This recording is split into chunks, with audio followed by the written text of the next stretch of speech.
కాలాల పాటు మనశ్శాంతిగా వర్తిల్లండి. అంతేకాదండి అమ్మగారు, ఎడా తిరగకుండా బంగారు లాంటి బిడ్డను గాని నాకు కూడా కోకట్టాలి.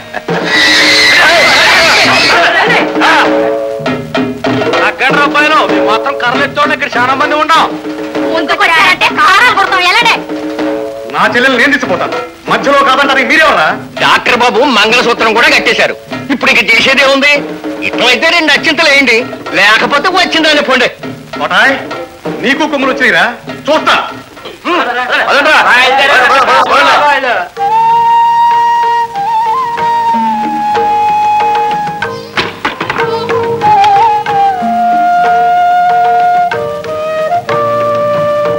బావా,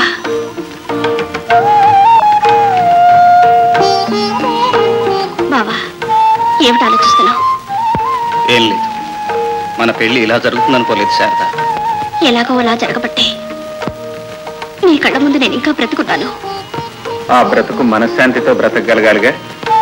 నువ్వు దగ్గరుండగా నా మనశ్శాంతికి ఏం కరువు? నాకు దగ్గర అవటం కోసం పుట్టింటికి దూరం అయ్యావు. పర్వాలేదు, ఏనాటికైనా మన 2 కుటుంబాలు మళ్ళీ కలుస్తాయన్న నమ్మకం నాకుంది. అందుకు నీ సంస్కారం కూడా తోడైంది. నీ పక్కన నేను వరిపించగలను. శారద,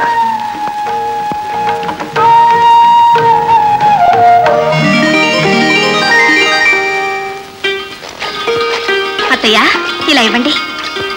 ఇంకా కాలు పారానైనా ఆరలేదు, అప్పుడే ఎందుకమ్మా నీకు బాధ్యతలు? నువ్వు చేయాల్సిన పనులు ఇంకా ముందు ముందు చాలా ఉన్నాయి. అందుకని మీరు శ్రమ పడుతుంటే నేను చూస్తూ ఊరుకోనా?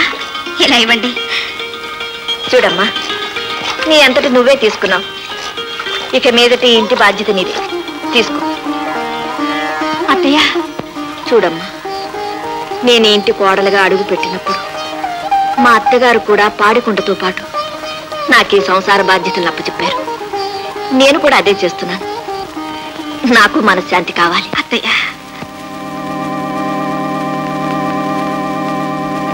ఏదో బొగ్గు అనుకుని మూట కట్టుకోబోయాం, అది నిప్పై పంచె కాలింది, చిల్లు పడింది. దాన్ని చూసుకుని ఏడిస్తే ఏమి లాభం? ఆ పంచె తీసేసి ఇంకో పంచె కట్టుకోవడమే. మీరు ముయ్యమంటే నేను మోస్తానండి, కానీ అబ్బాయి గారు మొహం చూడండి, ఒత్తుడిపోయిన పిట్ట మక్సలు ఇట్లేగా. నిన్న ఏం వెలిగాడు వెలిగాడు వెలిగాడు, వెలిగినంతసేపు పట్టలేదండి ఆరిపోవడానికి. ఇప్పుడు మళ్ళీ పెళ్లి అంటే ఏం జరుగుతుందో.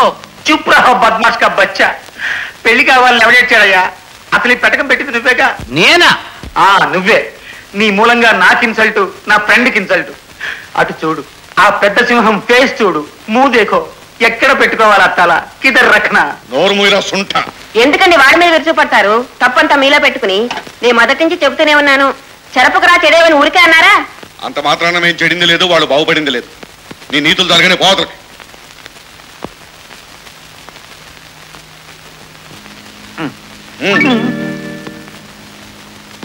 జావ్ చాలా.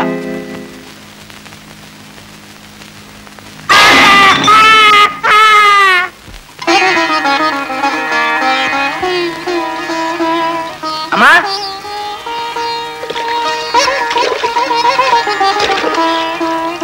అమ్మా, అమ్మా.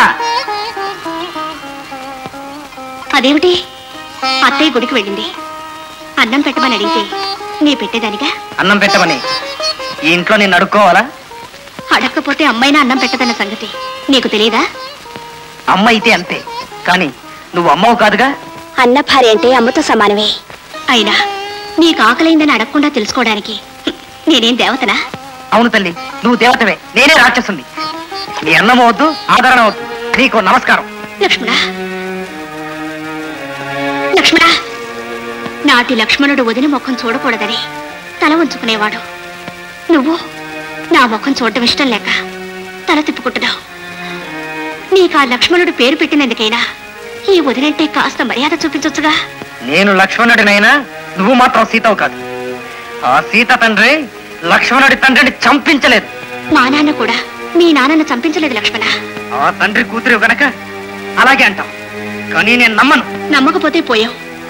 నన్ను అసహించుకోవడం దేనికి? నేనే తప్పు చేశాను. నువ్వు తప్పు చేసావని కాదు, నీ ముఖంలో నాకు మీ నాన్న కనిపిస్తాడు. ఆ ముఖంలో నాకు మా నాన్న శవం కనిపిస్తుంది. కనిపించిన కొద్దీ నా కసి పెరుగుతుంది. అందుకే నీ ముఖం చూడటానికే కాదు, కనీసం నిన్ను వదినా అని పిలవడానికి కూడా మనస్కరించడం లేదు.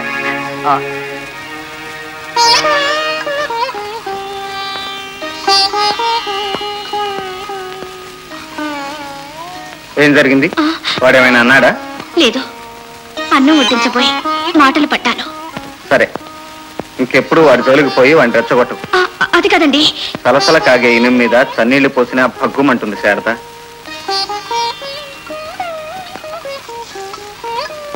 నూరి నూరి నీ గొడ్డలు అరుగుతుందే గాని నీ పగ తీరే అవకాశం రావడం